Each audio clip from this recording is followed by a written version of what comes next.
Feel what that. I'm doing is I set up my Patreon. I'm doing like, I'm just like sprinkling it here and there. I think I'm gonna make a promo video for it, and I'm gonna just I'm gonna be DJ Khaled with promoting the shit out of my Patreon. You guys are gonna be fucking sick of it, just me mentioning it. It's because like, yo, we all gotta make money. I want to fucking grow this thing. I want to shed more light on indie creators, indie comics.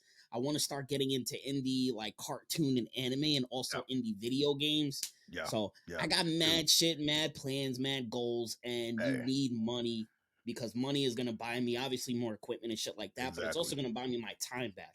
Exactly. Because that's where I'm at. And I tell people all the time, like, hey, do it. Like, no one complains when they see a freaking McDonald's commercial 17 times in one commercial group. No one cares. Like, you can see McDonald's twice, every time they run commercials, and no one says anything. So fucking Hulu is guilty for that, bro. Exactly. Like, we'll be watching a show and Hulu will give the same fucking medicine commercial with white family running in the field and like, this may cause heart attack and cancer and ovarian cyst and all this shit. And you see kids playing around. It's like, yo, what do kids have to do with this shit? Everybody all happy and shit. Happy and picnicking and shit. Like, your family member might die from this, right? It doesn't matter. Word, man. Word. I can't wait till I get to that point in my comics, because I do have a pharmaceutical company in my comics called Fabian Pharmaceuticals, and I plan on, when I introduce them, that's how I'm gonna introduce them with a crazy ass pharmaceutical commercial. We're just talking about all that stuff. Everybody's all happy. You gotta taking all of the normal annoying shit that we go through day to day and just flipping it and turning it into just villains, arcs, whatever you can fucking do. But since we starting to talk about comics, today I got one of my favorite publishers, favorite companies, Sovereign Comics. I mean, you guys, and you especially, you have a bunch of lineups of different comics. I got to read Temple High, which was fire, by the way. Like, thank you. If you put superpowers, teens, school, battling it out, like that's just that could take you so far, bro. It can so far. So like, well, for me, Temple High is it's like I've mentioned before, like, that's the future of the Silver. It's the future of Sovereign Comics. So it's like all those students, they're eventually going to be the big name heroes. They're eventually going to be the big name villains, Like, it's not a hero school. Like, I had people that's like, oh, so is it like My Hero Academia? I was like, I love My Hero Academia, don't get me wrong. I'm like, but it's not that. I'm like, they're training to be heroes. I'm like, some of these students you're going to fall in love with, and then all of a sudden they going to have a villain arc, and you're going to be like, yo, what's going on? Like, I thought they were going to be a hero. I'm like, nah, that wasn't in the plans. That's fucking crazy. I didn't even think of that. Like, and you know what? Well, I'll get into that in a second, but today we have Tier on the show, podcast, whatever you guys want to fucking call it, YouTube channel. Thank you for hopping on, man. I really fucking appreciate it. Thank you for having me. I appreciate it. Absolutely, man. So let's talk about that before I forget it. So you have a comic, Temple High. I read it. It's awesome. Artwork is on point. So many different questions that I want to ask. And a lot of times it's always asking the same questions, because you're sitting down with comic creators and it's like, who's your artist? Like, how do you write and all that different shit. But let's talk about what you were just talking about. You have a school with kids that have superpowers. And generally, it's like, you think of it, it's like, all right, all these kids are learning how to control their superpowers, kind of like the X-Men. And be superheroes. But you're like, well, sometimes there's fucking bullies in school, and sometimes there's people that don't go down the right path, and the same people that you're going to school with can potentially be the villains later on. So talk about that. How'd you even come up with that idea?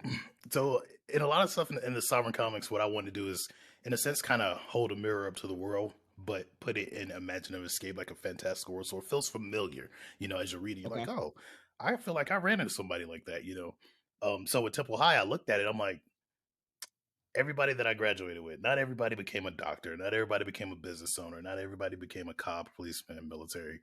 Some people went to prison, Some people, I'm not saying me, but some people out there graduated with serial killers, you know what I'm saying? So it's like, you got all these different type of people that are going through this high school where they may have been nice in school, and then all of a sudden you find out, oh damn, Ted out here chopping people up, So So it's like, Yo, he was what such the a fuck nice kind of guy high in high school you went school, to? you know. Yeah, So that's it's fucking like, crazy, bro. so I thought about that, and I'm like, what if I do that with these students? Like, it's because I already had in my mind, I knew that it wasn't gonna be a school that's strictly training them to be heroes. Like, so I already had that off the top of my mind. And that's the reason why the title of the book is called Temple High, because there's an organization within the Soverse called Temple. That's what Cypher Team Alpha is part of. And so the kids kind of have this joke. They're like, oh, if you become the best at the school with your powers and training, they're just training you for Temple. So they can go up there and become a spy and all this other stuff. So that's the reason why they call it Temple High. But so a lot you of them have aren't going to two go that route. comics that are kind of like offshoots of each other then. Yeah, like the whole universe is connected. Like all of it. All of it's connected. I was wondering because I was on your website and I was like, yo, I'm mad confused. I was like, I know I read Temple High, but I was like, why I was like, maybe it just like looks the same, but I was like, yo, I know I've seen these dreads before. Yeah. So all of it's connected. Okay. So like you have Cypher Team Alpha, which is our flagship, Temple High. Like I tell everybody, that's the future of the Soverse. So all of these students that you're seeing now as they're teenagers, you're gonna see some become heroes, you're gonna see some become villains, and then you're gonna see, you know, some aren't gonna make it, some are gonna, because there's some big cross title events coming, so some are gonna, you know, pass. But then some are just gonna be like, you know what, I'm out. Thanks for teaching me how to not blow up the block on accident, and I'm going to college. You know, so you're gonna have all these different paths. Then you got Stars, which is connected. As a matter of fact, one of the issues coming in the arc that I'm working on right now, they end up running into some members of Cypher Team because some stuff really gets out of hand for them. So it's like they need help, and Cypher Team's like, fuck. You know, they are destroying LA. We got to stop this now. You know, so and Ayamo Stigmata is like, yeah, Stars is like that. That was a fun one. A lot of people like Stars because it's quippy. You know, all girl rock band is trying to be heroes at the same time. And then Ayamo Stigmata, that was like my space opera. So that's out in space. Is not directly connected, as in, you know, their stories don't cause any drama with the other titles, and the other title stories don't cause drama with them. But the main character that's there, only thing I'm gonna say is that there's a main character that people have already met. I'm not gonna say what title they're in, but there's a main character that people have already met that is a descendant of the main character in the Ayamo Stigmata. So they all connect. Like all of them connect. There's gonna be cross title events coming soon that I have planned. It's gonna be crazy because the first one is gonna rock people, because I'm actually a Cypher Team Alpha. I'm actually gonna start telling the beginning of that story. Like it's been mentioned, but I'm gonna start telling the beginning of that story to get people ready for that cross title event when it comes. But it's gonna be crazy. It's gonna be crazy. So all right, cool. So your Temple High and just all your comics, they all got crazy superpowers. Oh yeah. What superpower could you have if you chose it?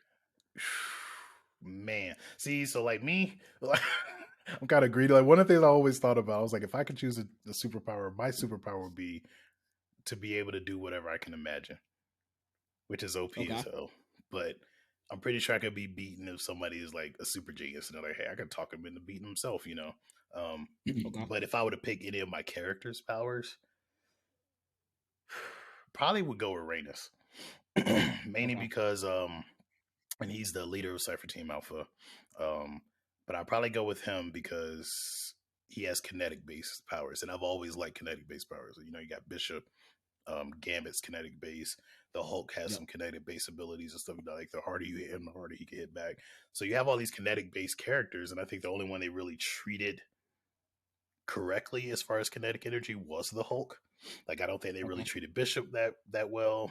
Like they could do more stuff with his kinetic abilities. Same with Gambit. Like they could have did more, especially with how acrobatic Gambit is. They could have did a lot more with what Gambit can do with kinetic energy. So whenever I made Rhaenys, I was like, I'm gonna use kinetic energy the way it's supposed to be. So he's in a sense hellaciously OP. Like this dude's always charged up.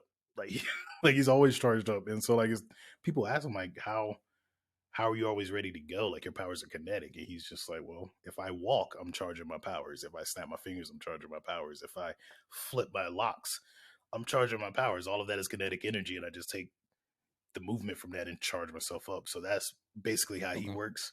So I like that ideal about him. But so he wouldn't be too OP, had to give him a container. You know, there's only so much he could charge up. Yeah. And he doesn't reveal that to anyone. Like he doesn't, because, you know, of course he reveal that to the enemy, then the enemy's like, hey, just keep pounding him because he's almost there and we'll be able to beat him. So he does have a limit. Okay. But okay. Yeah, all right, cool. Yeah, kinetic. That's pretty dope. That's pretty dope. I mean, I love Gambit. Bishop, I feel like they kind of like undervalue him. He definitely it's like, yo, you just have a gun, bro. It's like like they don't be like making him like flashy as he could be. Super flashy. He should be super flashy. He's fucking black for crying out loud. Yeah. I mean, my superpower, if I could have a superpower, it would definitely be able to get on girls' OnlyFans accounts without having to pay. That would be fucking fire. If I could fucking do that, I would be fucking lit. Fuck all the saving the world and shit like that. Don't send me to Russia. It's like, yo, if I could get Amber Rose's fucking OnlyFans without having to pay, I'm fucking lit. Like that's the shit that I think of. Like that's the type of superpowers that I could have. Yeah, right? that'd be wild. That'd be the superpower that everybody wants right there. Like, hey, word, right? Word, can you get me up there? Like, nah, it only works for me. Yep. Oh shit. So, all right, cool. So let's talk about. There's so many different questions. What's the process or your creation process, and how involved are you in the comics? Like, are you the writer, editor, artist? Or do you just write it and then you hire like all the different individuals? Let's talk about that a little bit. So when I started off, I was going to do everything. The drawing, because I know how to draw. I've been drawing as long as I've been writing. And as time went on, I realized that my writing side was taking over. It was like, bro, we got too many ideas. You ain't going to have no time to draw. So I kind of kicked the ideal of being the sequential artist to the side. I was like, I'm not gonna mess with that. Okay. So like my first gig in the comics, which it wasn't on my comic books, it was on someone else's, was inking. So I do know how to ink very well. I actually with Sovereign Comics, what I stick to is character designs. So I draw the characters and stuff, but I do have a lead art team to where if I just send them a sketch, I'll be like, hey, you know, draw this in your style. So I usually do that with all the artists that I work with, though, because I do like to see the characters in their style. How many artists do you work with? So I have Mark and Marvin. They're the brother duo. They work on a Yama Stigmata Temple High and Cypher team. Then there is a couple of new artists that I'm going to be working with here soon. I've worked with Serge DeLima before. Plan on working with him again in the future. One of my other big artists is Carl Paulson. He does the pencils for stars. So he's doing the pencils for issue 2 and I'm inking issue 2.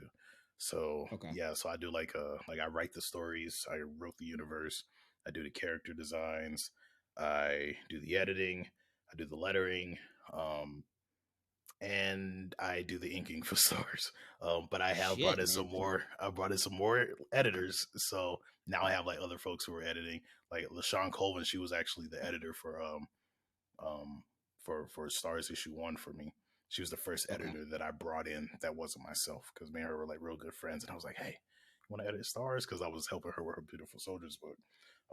But now I got more editors on the squad and stuff like that, and people who are going to be writing for me that I've put into.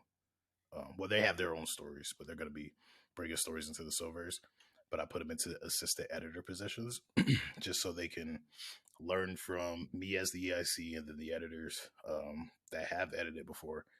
Those new writers can learn how to edit, so they can kind of edit on the fly as they're doing their things, just to make things more efficient. I'm all about efficiency. It's like whenever I bring folks on, like I start them and I bring them up to like, okay, you're ready for that now. But yeah, so I do a lot, man. So it's like you put a lot of time and involvement into everything. Like you don't just do one thing. Yeah, right. I don't. I'll put a lot of time into everything. That's usually the reason why when I get quiet on social media, sometimes like folk will be like, "Dang, is he still making comics?" And I'm like, yeah, I'm still here. I'm still making comics. I'm just busy. Like I do all the marketing and stuff. So all the social media posts I do, all the videos. If you ever see the videos that we have, like I've made all of those. The website, I built that. So I do a lot of stuff on the back end too. But it's definitely a situation where a team is going to be needed. So moving into potentially hire more folks here soon to come in and take some of the weight off my shoulders. So, all right, cool. Let's talk about marketing. How do you get people from not knowing who you are to, oh shit, I'm buying 1, 2, 3, all of Silverine Comics, like actual buying the comics, whether it's digital or hard copies? For me, it's transparency. It's like I'm just as transparent as possible as I can with them. On top of that, I communicate with them a lot too. I don't necessarily jump right into the sell right off the bat. I've been, I try to talk to folks, see what type of comics they like, if they're even into comics, because a lot of people have never read a comic before, And so if I come to them like, hey, you want to check out my comic? They're like, what is that? So from things that I've learned going to cons and talking to people and stuff and trying to sell the product, but then also on top of that, trying to gain a lifelong fan in a sense. So getting to know them and stuff like that.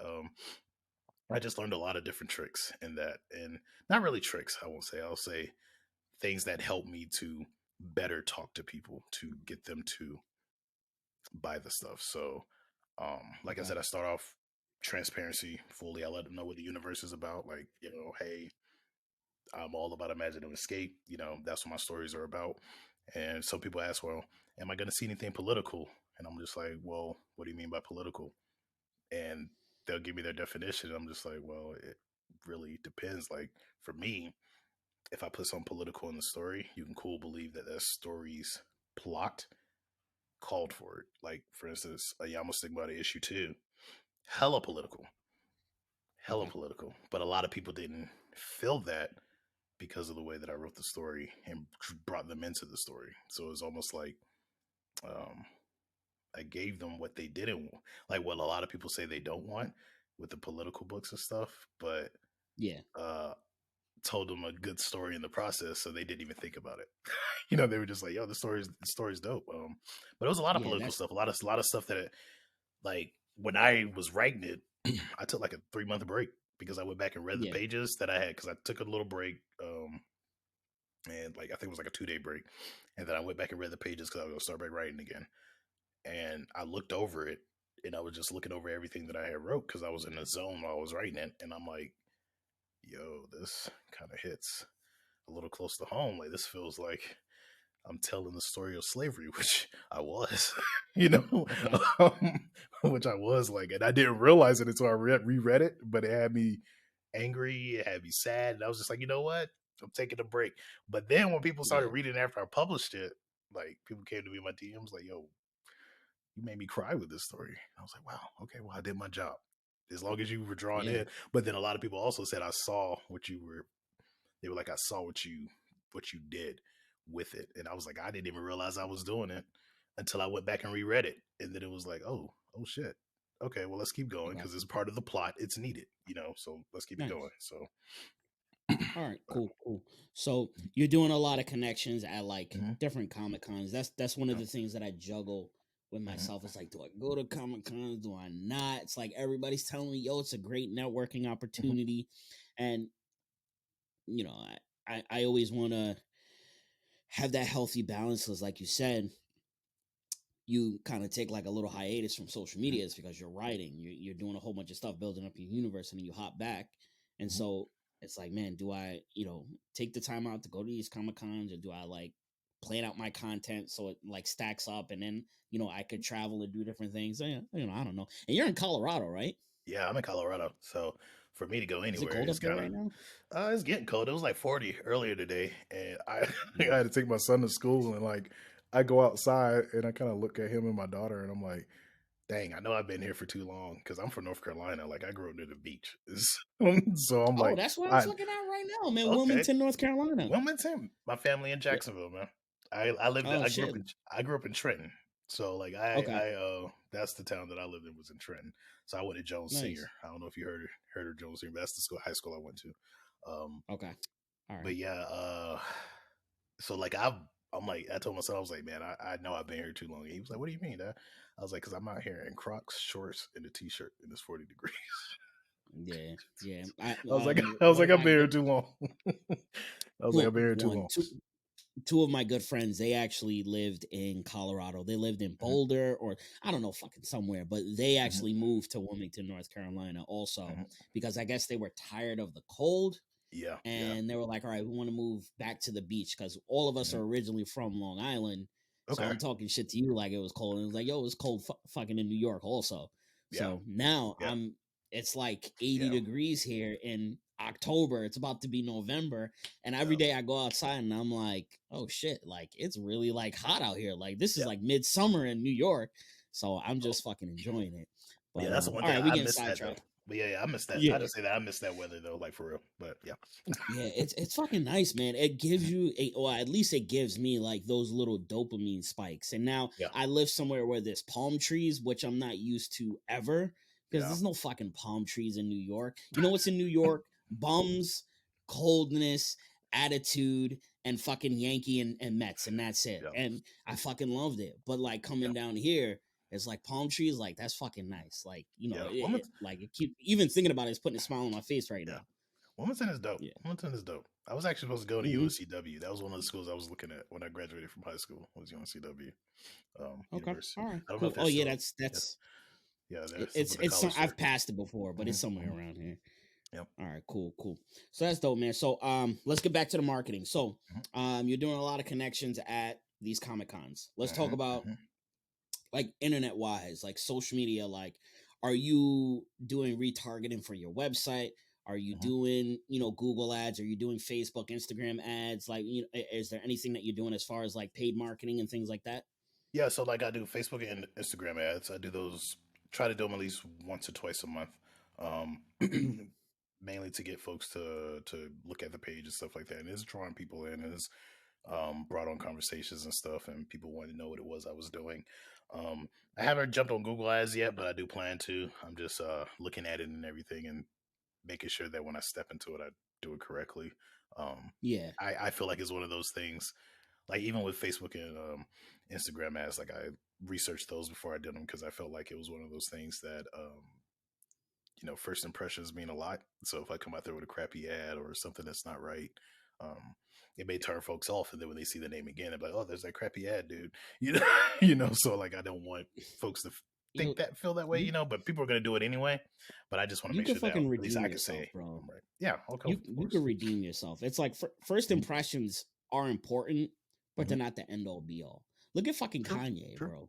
Kanye has been fucking wild for the last 6 years, and we're still out here fucking waiting for him to drop the next album. We're still buying the Yeezys. It's like, yo, he did all this crazy shit in the last week and a half, 2 weeks. This dude is like a fucking supervillain right now. I say popularity would do that, though. Popularity would do that, though. When someone's popular, a lot of people, they just can't turn away. I mean, popularity is fucking relative. Yeah, that's just relative. It is. It really Kanye is popular, I guess, but is he as popular as Jesus Christ? Oh, of course not. I don't fucking think so. Jesus Christ been popular for like 2,000 years. Yeah, exactly. Yeah, so like I could say that you're popular, right? You have X amount of followers on social media. You have more followers than I do. I could say that you're more popular than me. So it's like, yo, you could create an ad, you can make a video, you can do something that was like, yo, that was shit, and then you can redeem yourself on the next post.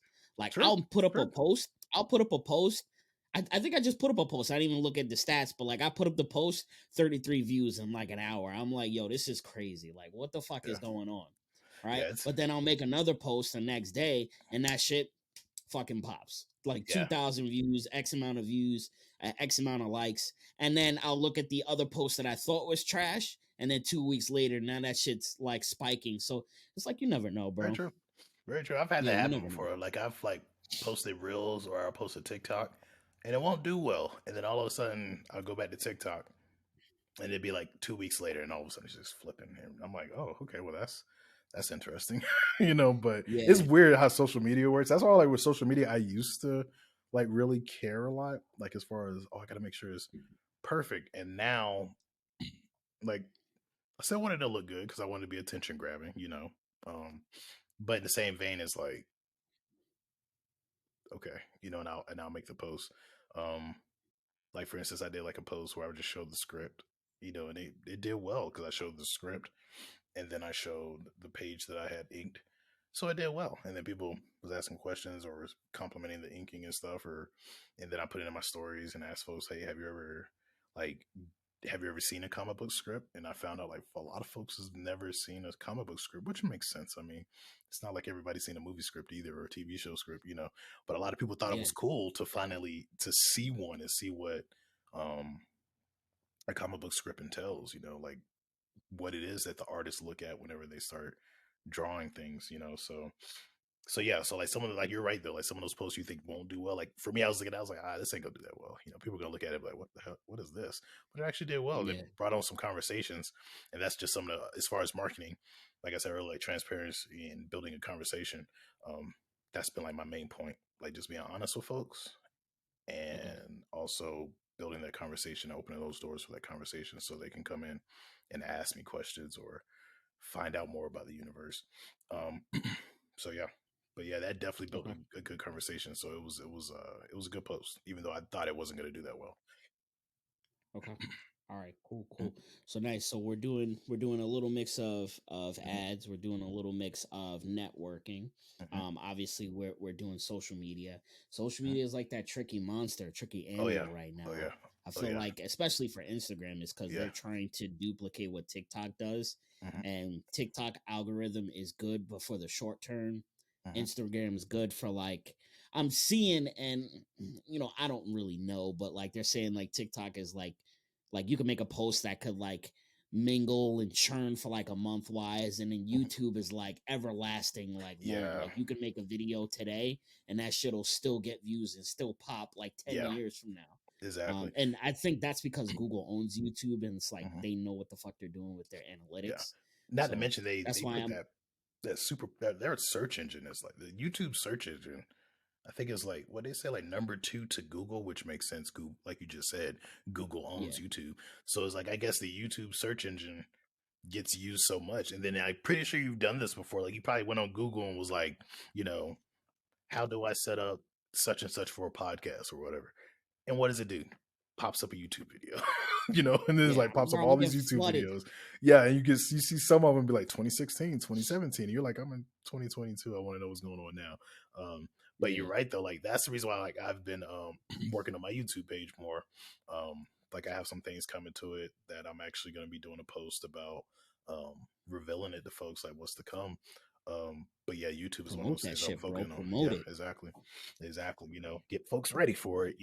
But yeah, YouTube is one of the ones I'm like, that's the one that even if it's 2 years from now and somebody be like, I heard of Sovereign Comics, and they go on YouTube like, oh crap, okay, or they might run across something that I posted, 2 years ago. Like I used to have some speed art like videos up there that I started off like back in 2013, 2014, and they were Yeah. still getting viewed within recent years. And I'm like, dang, that's almost a decade ago now.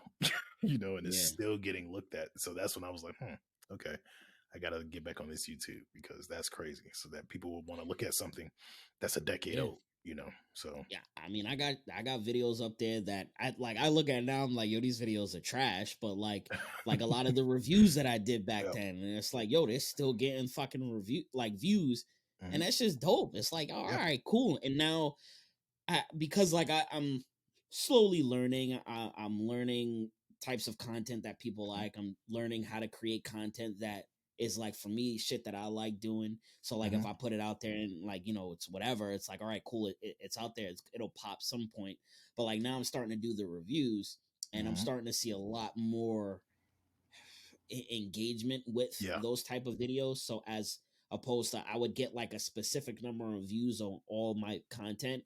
Well, now that's average number is a lot higher, and it's Yeah. lasting a lot longer. So Mm-hmm. I'm like, oh, all right, like this is what people actually want to see. So it's like, all Yeah. right, cool. And Yeah. maybe I'm good at it, maybe I'm not. I don't fucking know. I know people have been hounding me Mm-hmm. down to say, hey, you should do interviews, like you should like work with, like nobody's doing this shit. So I was like, all right, fuck it, like Exactly. let's go, let's double down on this shit. Yeah. Exactly. And the thing is too is like one thing that I had to learn too, just from how long I've been doing things and the experience, like not everybody's gonna like me, or not everybody's gonna like my product. And I used to take it personally at one point, like, I put everything into this. Why don't you like it? And then now I'm to the point where I was like, you have that right. That's fine. Yeah. Because where one person doesn't like it, 3, 4, or 5 others may. If 5 people don't like Mm-hmm. it, one other person may. And that's another thing with my marketing that I concentrate on is like, I'm not saying that I'm not trying to pull new folks in, but I concentrate on the fans that I have now to keep them happy rather than, thanks for reading. And then let me go out here and pick more fruit when I already have individuals right here who are like, hey, we want more. We want more. Show us more. And I'm like, nah, let me go get a new person. Let me go get some new fans. I concentrate on the fans that I have now. And for me, that's been hella beneficial. Like even a while ago, like I even stopped worrying about like follower count and stuff like that because like I see even some other creators, like I know creators who only have like maybe 700 followers, but they'll do a Kickstarter and get like $20,000. So it's like Yo, quite it be blowing literally my as fucking mind. It be yeah, blowing my mind when they do these Kickstarters and 5, 10, 15, $20,000 funding. And I'm like, yo, what the fuck? I was like, yo, like, not it's me putting my fucking greedy hat on. It's like, yo, I need to be getting some of this money that's in the fucking ether. It's like, yo, I'm doing all this shit for free. And I've started to have like a couple of people pay me to do reviews, not necessarily pay me to say something positive about it because they're just paying me for my time because they know that I'm fucking grinding, making content day to day, week to week. The shit is like the quality is rising up, the engagement is rising up. So it's like, yo, it's like you have to do something. And this doesn't just go for me, it goes for anyone. You have to do something that is going to get someone's attention. So it's like sometimes, like, if you want me to review your comic or your manga, and I'm super busy, it's like, I can do it for free, but I've got like a list of 1,000 other things that I'm doing. But it's like, yo, if you slide me a C note or a couple, it's like, all right, you get into the top of the list. It's like I'm the bouncer at the club. It's like, yo, Brandon, the club Brandon is fucking busy in here. It's packed. But if you're trying to get to the front of the line, slide me something, slide it. I feel that. And that makes sense too. Like I know I've talked to folks about it before, and I know there's a lot of people who have mixed ideas with it. They're like, oh, well, they're paying for good reviews. And it's like, sometimes not necessarily. Sometimes people are just, hey, thank you for your time. Here's something for your time. Or, can you move me up? And can you move me higher up in the shoot? Because I need this by this time. If I gave you this, can you review it faster? And I get that. To me, that doesn't bother me. I get that. Yeah, maybe because I have a sales and marketing like background and degree and all that shit, and I work in sales. But like, let's take the music industry for example. You think people actually like just release music and that's it? It's like, no, they're fucking paying all of these bloggers, all of these accounts, like they're paying people to promote their music. They're not promoting it because it's fucking dope. It's like, no, it's like, of course the music could be dope and sometimes the music is really fucking awesome, but it's like, yo, they're paying these bloggers, they're paying these accounts, like, yo, just want to pay for your time, listen to the album, review it, post your thoughts and shit like that. And of course they're going to do it because they're getting paid, but they're not paying for a positive review. They're paying for that person's time. If the music is trash, then they're most likely going to say it. If they're obviously integral and shit like that. It's the fucking same thing here. It's like, yo, I'm not going to take money from someone for a project that I don't believe in. I've actually turned people down because it was like, yo, I'm not going to take your money. It's just this project, like, I don't understand it. It's not that I don't like it, but it's like, well, who's the demographic on this project? Like, who does it relate to? Like, I can't even like think of anything that I could talk about this because there's just like, there's nothing to it. There's no soul. There's no meat and potatoes. So, I'm never going to take money from someone just to make the review. Yeah, man, that says a lot about your character too. Because I know I've done the same thing. Like folks have wanted me to edit or wanted me to. Like I've had folks ask me to ghostwrite or things like that, or write for them. And then I'm like, okay, well, what's the story idea? And then I'm listening to them like, nah, or if they want me to edit and I'm reading it, I'm like, nah, here you go, I can't, And they're like, well, why? I'm paying you for it. Like, just doesn't interest me. I don't want to waste my time or yours, you know. Because if I'm not interested, one, I'm not gonna put everything into it. You know, it's gonna be like, oh, here's that task I got to get done, rather than you know, oh shit, I'm excited for this. Let me get to it. You know, So I respect that from you, like wholeheartedly. I respect that because that says a lot. Thank you. That says a lot. So yeah, man. I mean that's it. And even if like people message me, and don't get me wrong, there's people that message me and it's just like my timing and I forget and shit like that. I got people that hit me in my DMs all the fucking time. So, you know, sometimes I fucking forget, but you know, for sometimes like there'll be people that message me and you know, I'll talk about their project a little and like, you know, what they can change, but you're already coming to me with, you know, a finished product. So, you know, not that you saying like, you know, you probably found my account after it was finished. That's not what I'm saying, but like, are you, when you're writing your project, are you asking for people's input and opinion? When you hire the artist and the artist gives you the mock-ups, are you asking other people for their opinion? Or are you just basing it off of yourself? If you're just basing it off of yourself and you're not trying to sell it, then that's totally fine. But like for you, it's like you're trying to build like a conglomerate. Like I'm sure you have asked people's opinions as far as in like different stages of the creation. You don't just wait until you've invested all this time and money into the finished product and then say, hey, can you know, check this out to see if it's good. It's like it's too late at that point. Exactly. Because like at one point, like even for my scripts, I had a beta read group for my scripts. So like but I ended up canceling that. So now I'm making my Patreons my beta read group. So for anybody out there, if you back my Patreon, I'll be dropping scripts in there when they're done. Like you be the beta reader and let me know what you think. So yeah, subscribe to his also. So like that's what I think I do with my scripts. So it's like, of course I got my editors, and the way I pick my editors, my big thing is like, if you're editing for me, I don't want a yes man or a yes woman or a yes person. I want somebody who's gonna be like, yo, what were you thinking here on page 23, panel 2? This makes no sense. You know what I'm saying? Like that's the type of individuals that I want. Like, hey, let's chop it up. Let's try to fix this to make it flow better. So all of my editors are like that. Every single assist the co-editors, the main editors, they're all like that. So I have them, but then the beta read group, since they're patrons and they're paying, I'm like, you're probably gonna be honest. You're gonna be like, man, I didn't want to read that trash. Like that bored me. Because I'm like, hey, I want to know. Like, are you bored? Are you excited? Does this make you feel good? Like, is it doing what it's supposed to? So I do have that, and I do have like the individuals, like my close circle.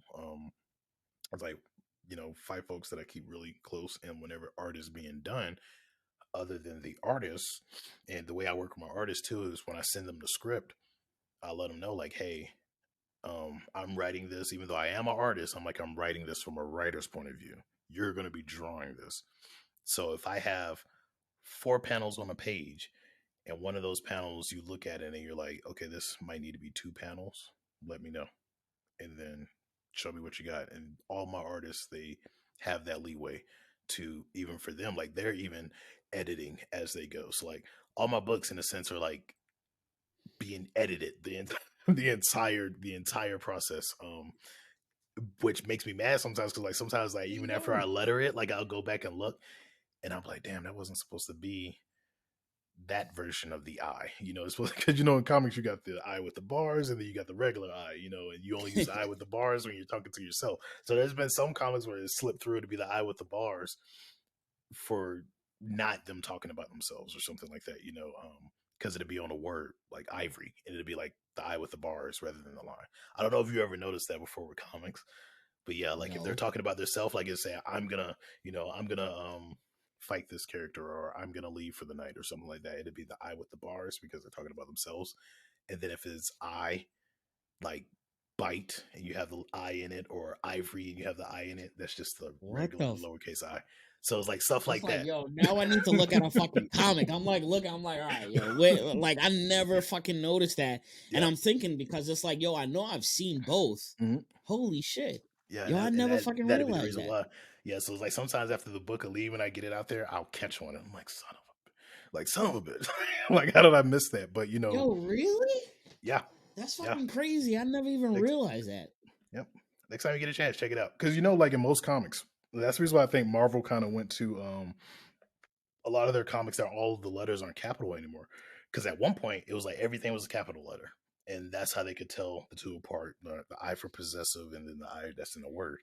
But I think that's one of the reasons why Marvel and some of their comics, they actually went to like lowercase letters, like you would normally write, so that they don't have to deal with that issue. You know, they just use the lowercase I.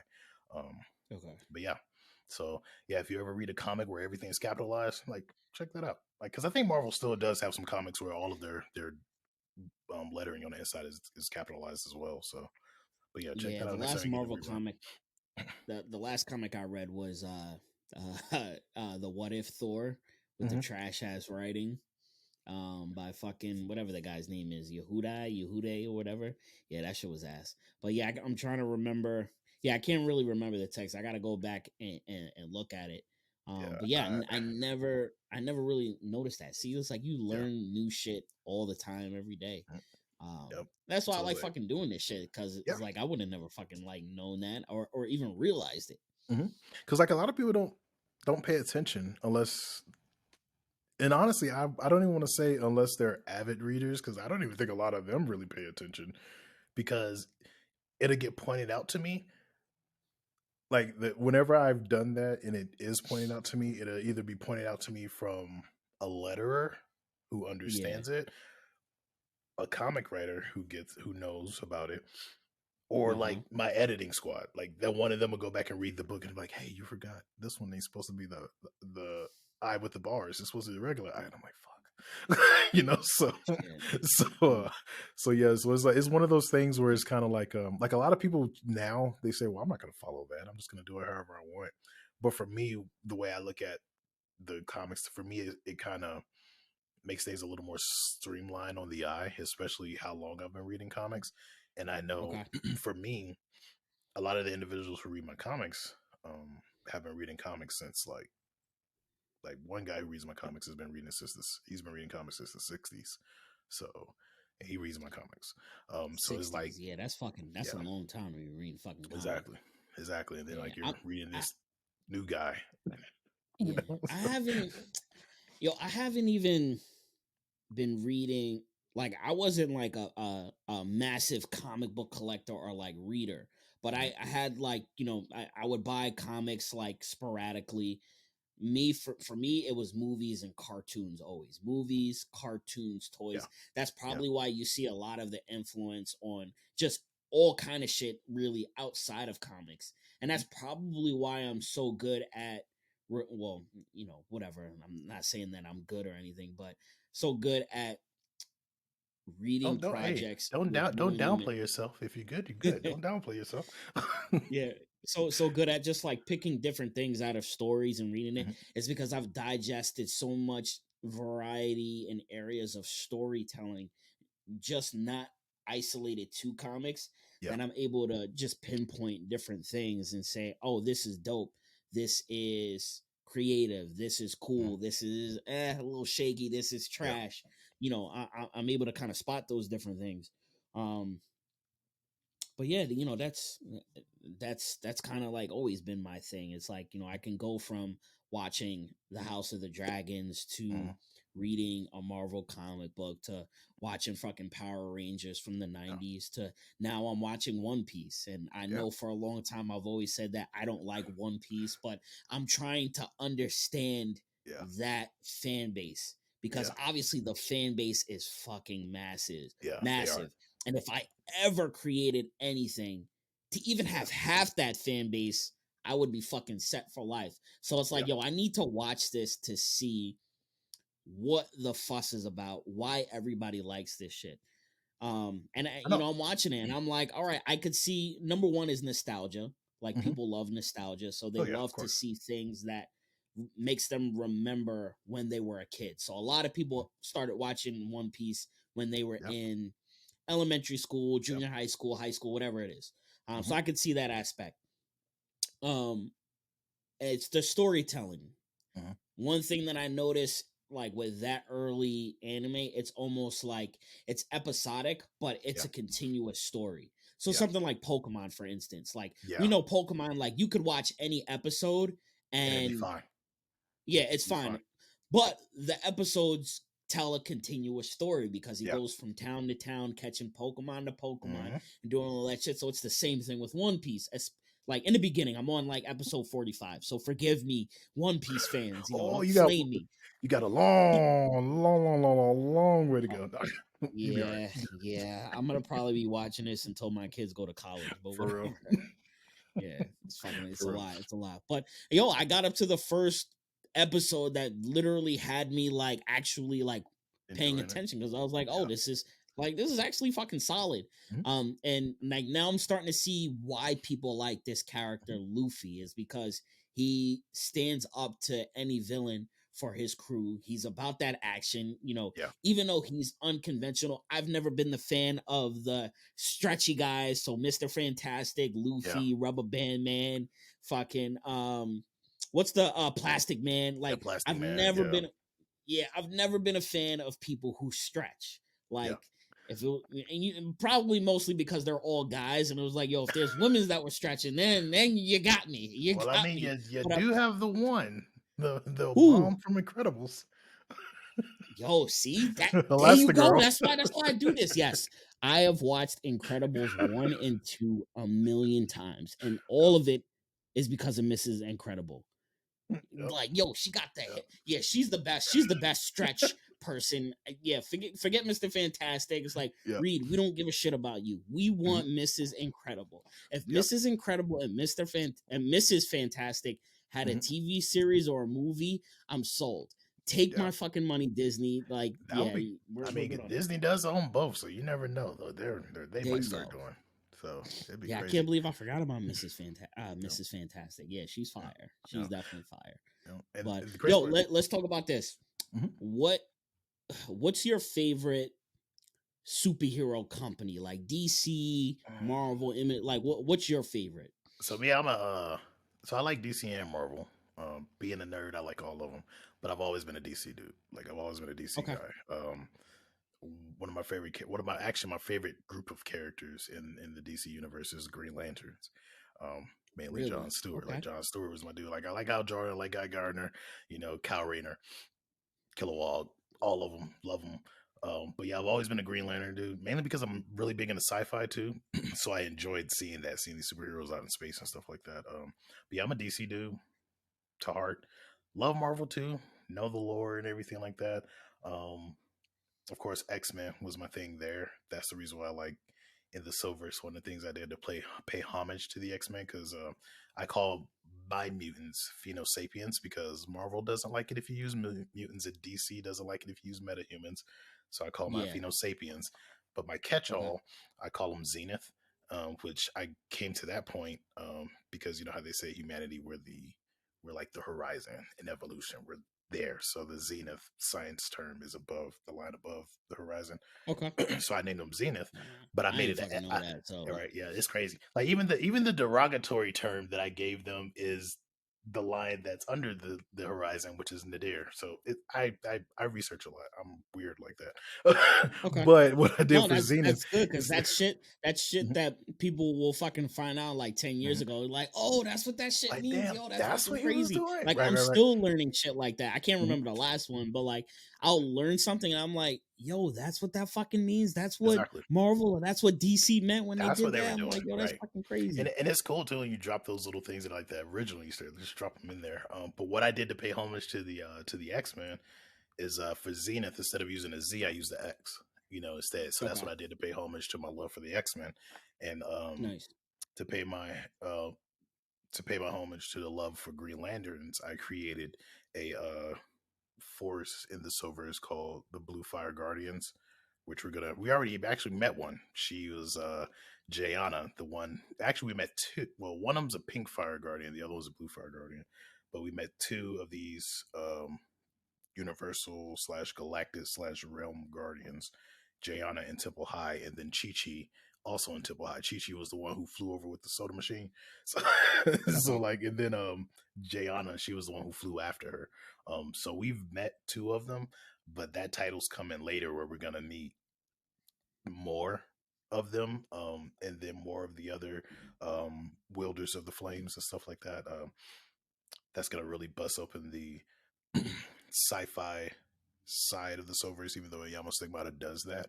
But Blue Fire Guardians is gonna give you more of the space stuff to include realms, because I even have some stuff that I thought up for my realms that are that's kind of cool. I think people will dig it as it comes. But I've been like dropping little hints here and there in certain titles, so when we do get to that point, people will probably go back and look back like, oh shit, he did mention that.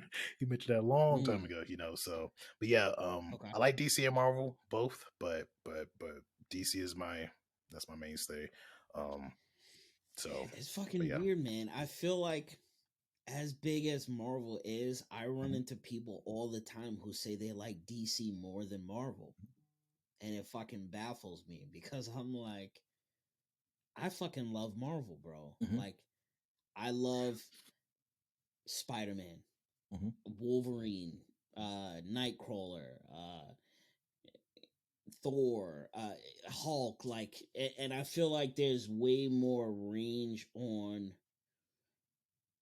variety of types of superheroes, if that makes sense. Yeah. Whereas DC is like Superman, and then Water Superman, and then Bat Superman, and then Woman Superman, and then Space Superman. Not Water Superman. What DC has though is those fucking villains. Those villains though, a fucking one. They did a lot of thought into their villains. Yes, but the thing is though, Go ahead. I'm sorry. Go ahead. No, I was gonna say I've always loved the Lex Luthors.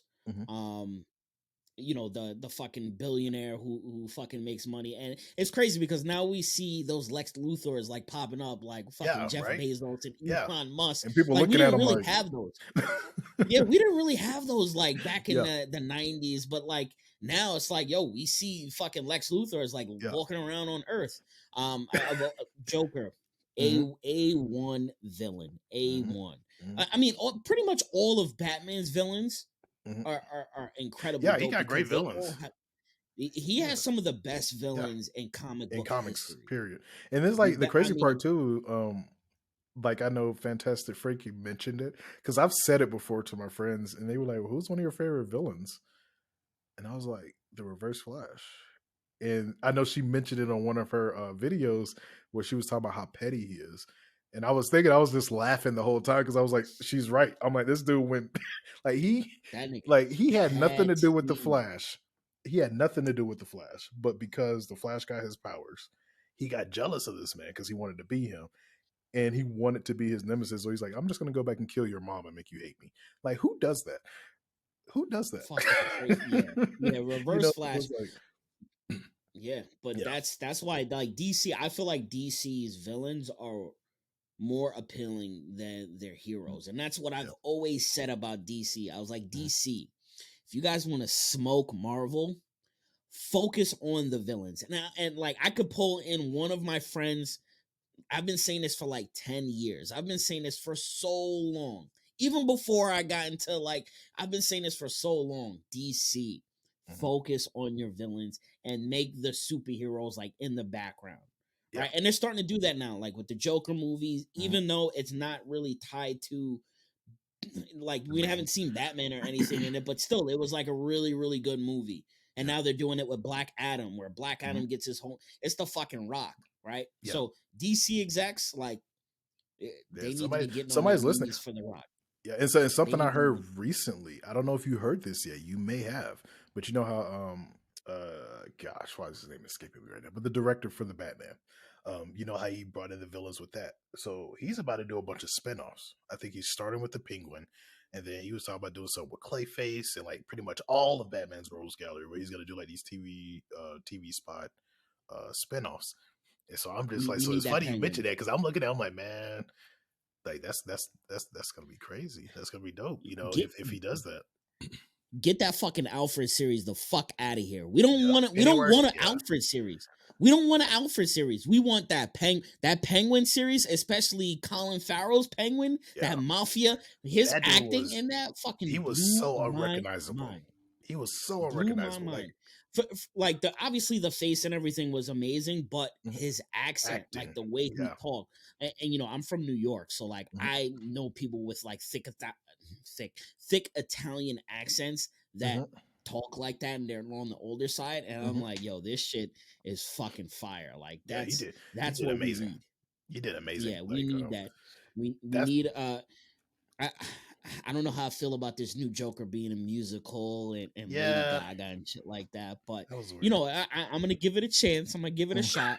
We need a Mr. Freeze. They need to find a way to do Mr. Freeze, but do right. it in their DC. Like if this was real, like they need to do something with fucking I don't even know, dry ice, or what's the nitrogen oxide. I don't fucking know the terms. I'm not a scientist. Yeah, but you know, with something I know what you're talking about, like so that. don't worry.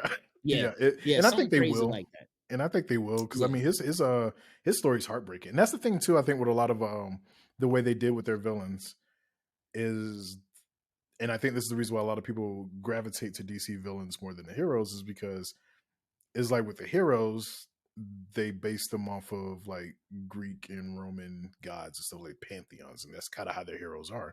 And so a lot of people, it's hard for them to connect to that. Like if you even look at the Flash, he's Hermes pretty much. You know, you look at Wonder Woman, she's Athena. You know, Superman, you could say he's Ra, or he's Zeus. You know, whatever. You know, Batman. I forget the god of knowledge and stuff like that, but that's technically Batman. So that's kind of how they did a lot of their heroes. But if you look at their villains, like they actually gave these Jokers like life problems. Like you look at, like you said, Mr. Freeze. He doesn't really want to be a villain. He just wants to heal his wife who has this uncurable disease, but he knows doing it the right way isn't going to get him to the point, so he has to do it the wrong way. And Batman's trying to stop him, so he's just like, man, forget it. Let me build this ice armor suit just in case Batman comes in. And like even with Firefly, it was the same thing with him. Like he tried to get out, he was in it because and that's even to the comics too, like he was in it because his dad did it, but his dad was like in the with the mob and stuff like that, and he wanted to get away from it but got pulled back into it, so he had to, in a sense. So it's like they really, like the Joker, for like a lot of people forget the Joker's backstory, like and that's the reason why I kind of like I think it was in The Dark Knight where he said only thing they need is one bad day, because it actually calls back to the comics, because that's what happened with him. He wanted to be a comedian, and he just had this one bad day where he got pulled into something that he really wasn't supposed to be part of, and now he's this unhinged character, you know. So yeah, they really put thought into their villains. Like that, I think somebody, like a lot of them have psychological problems and stuff like that. Like quite literally, I think all of their villains have some type of psychological problem, which makes them that even more grounded. But the thing I'll say about DC though is like DC, like we look at their main cast, and you know, Wonder Woman, Batman, Superman, Aquaman, like you said, Water Superman, faster, Water Superman, faster Superman, you know, with the Flash and stuff. So it's like you see all of them, and you're like, they're super strong. But a lot of their B-lister and C-lister heroes, like they have some really good ones that they need to bring out, like Black Lightning. They need to bring out Vixen. They need to bring out. They have a lot, like Green Arrow. If they did a good Green Arrow movie, they could pull it off. Like this TV series, seasons 1, like I think 1 through. I watched the whole thing, but season 1, 2, 3, like that was banging. Especially when they brought in Slade, like they were when doing it up. You Slade, know, Slade or Deathstroke. They brought in Deathstroke, right? Not Slade. I mean, they're kind of like the same person anyway. Yeah, they're the same person. It's just Slade's real name. Right. You're right. I thought that, especially that actor that played him, was fire. Yeah, when they brought in Ra's al Ghul, that was when they started to like lose me a little bit. I guess maybe, I don't know, maybe because I was like used to what's his face being Ra's al Ghul in the movie, and not Dark Knight, Batman Begins. Yeah.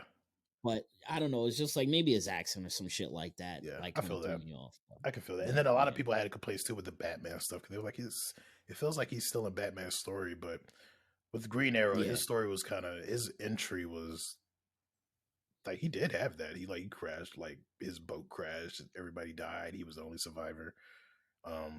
But I do like how they built up around it and made it feel. I mean, because he did in the comics, he did train under the League.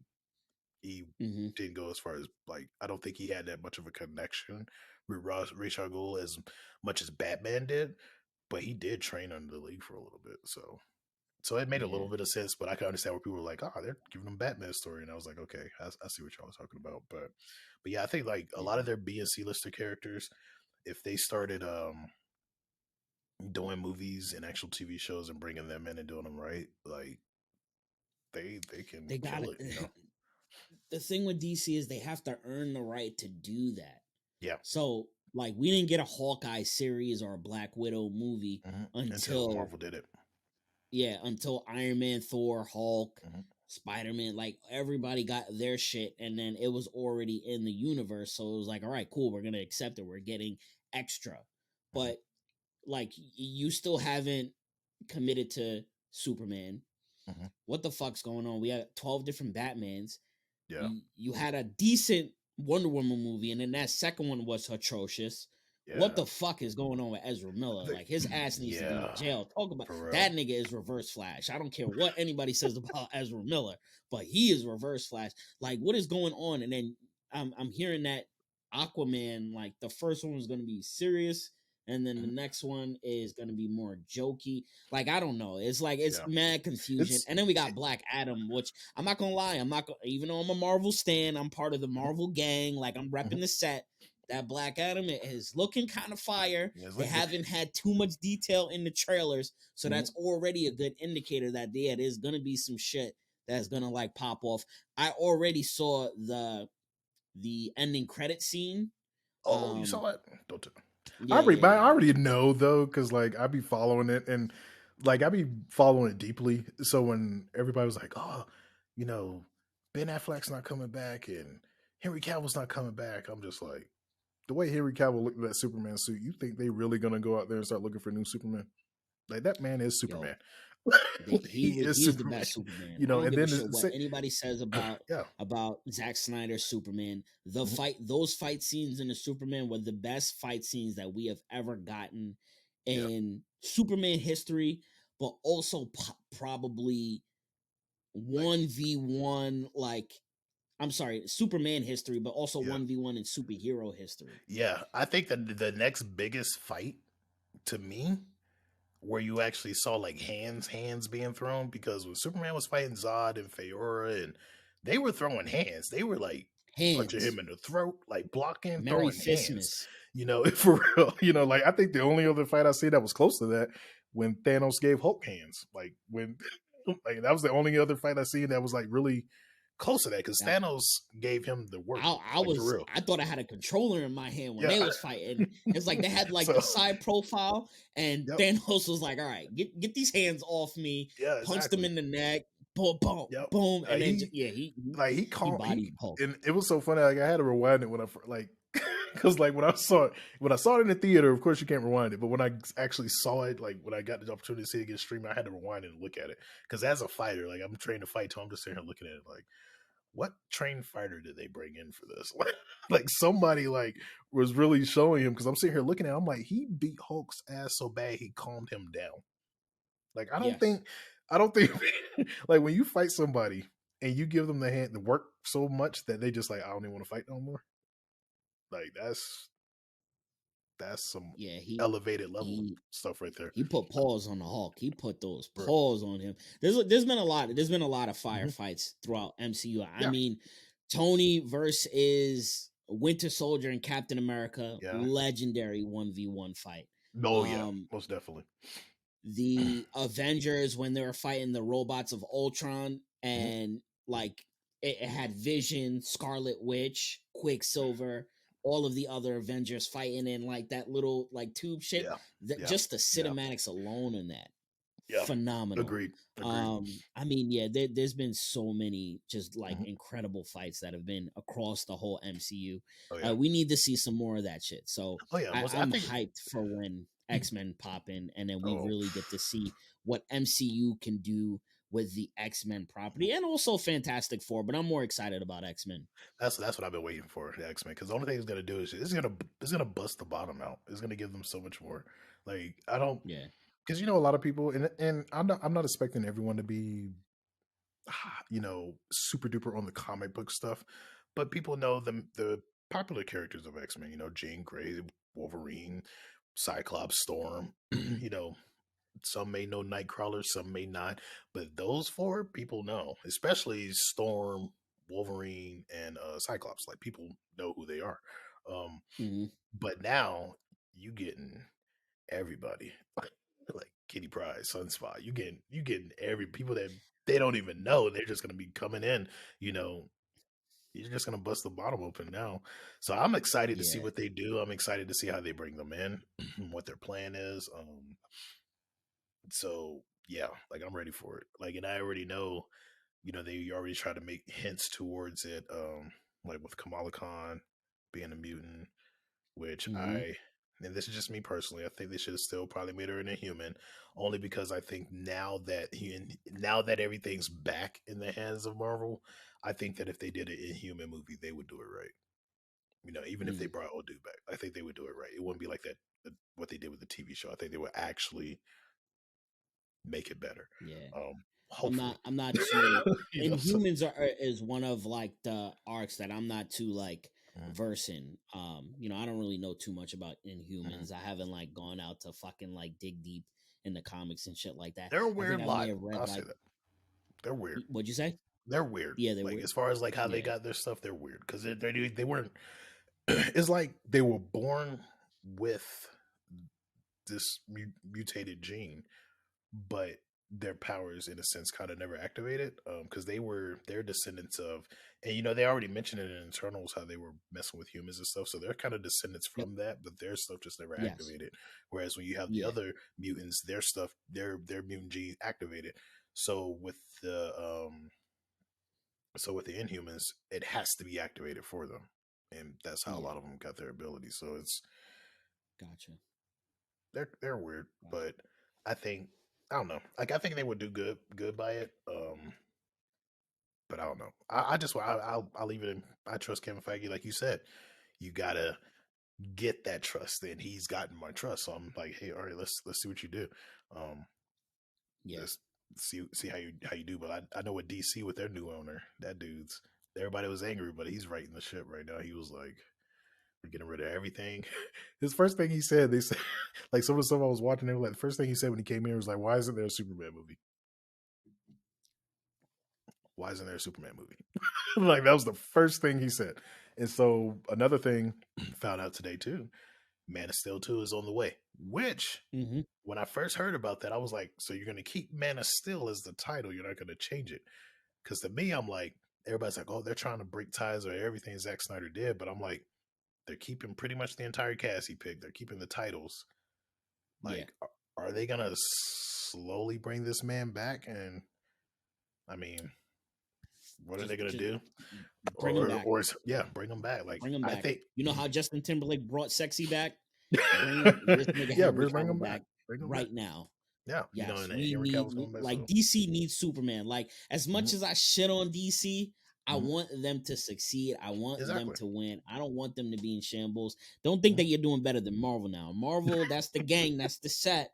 But I do want DC to win. I want them to have fucking good content because I mean, we fucking win as fans. We win as the nerds when they're content. Because I mean, when I was little, like I was wished, that I could see the comics actually come up on the big screen the way that they are. So that's the reason why I can understand how some folks get the rose-colored glasses and don't care. They just love everything that's being given to them. I can understand that side, but then I can also understand the side of the fans who get angry, whenever they see certain things, because it's like, I've been waiting on this, and this is what you're going to give me, So I get both sides. Maybe that's me being a Libra, so I understand both sides, But I'm excited, Like my big thing with DC, as soon as I saw it starting to happen, I was like, they're chasing Marvel, and I think they shouldn't have. I think DC should have stuck to what they were doing. And this isn't to say that Marvel comics aren't dark, because they do have some dark things that go on in their comics. But DC comics, that's just kind of how they do. Like, quite literally, Kal Rayner's girlfriend was freaking chopped up and stuffed in the refrigerator by one of the villains. So I mean, they had no problems touching that super dark side. So when the movies were dark and everybody was saying, "Oh, this is too dark," I already knew, okay, maybe maybe And like I said, not everybody reads comics, and that's fine. So for me, I was like, okay, this makes sense. I get it. And a lot of people was like, no, it's too dark. And I'm like, okay, so you probably haven't read the comics. That's fine. I get where you're coming from. Okay. And then they started looking at Marvel and stuff, and then they were like, okay, let's just do what Marvel is doing because they're succeeding. And that's when they started lightening up a lot of the things and telling Zach to do the Batman v Superman. That wasn't even in his plan to do Batman v Superman. He wanted to do Man of Steel, then Man of Steel 2, then Justice League, and so on and so forth. But I don't know. We'll see what they do. I think The Rock is calling the shots now because he's popular, and I don't think they want to lose him. So if he says, hey, we're doing that, they're probably going to be like, okay, Mr. Rock, just don't rock bottom me. Just please don't rock bottom me. So let's save that because we're at an hour and 10, and I want to save some content for Patreon. So I'm gonna end it here. Strictly for YouTube. Like I said, if you want more of the content, you gotta hop over to Patreon, subscribe. But yo, Ty, subscribe to his Patreon, yo. I appreciate you hopping on, man. Again, you're one of the indie comic companies that pays attention to detail and is not afraid to invest in the quality of the work, which is why your comics seem like they should be for DC or Marvel or any other major comic book company. So I know you're going to succeed. I know you're going to be way bigger than what you are right now, man. So again, I wanted to get you why you're at where you're at right now. So when you explode, it's like, you remember me, bro. Oh, of course, for sure. Most definitely. But yeah, man, I appreciate you hopping on. If there's anything that you want to plug before we get out of here, I'll let you get to it. Just follow me on Instagram, Sovereign Comics. You'll know the logo is orange or purple. You'll see the lion head. Follow me on Instagram. I also got a Patreon, like I said earlier. So if you want to be a beta reader for some of these scripts and stuff that are coming out, just look for Chimera Kingdom on Patreon. It's going to be the same logo, purple and orange. And become a patron. But also support his Patreon too, so you can see what's going to get talked about after the show. So there you go. The after the show crew. All right, man. So I appreciate it. YouTube. I'll see you guys later. Deuces. Take it easy, folks.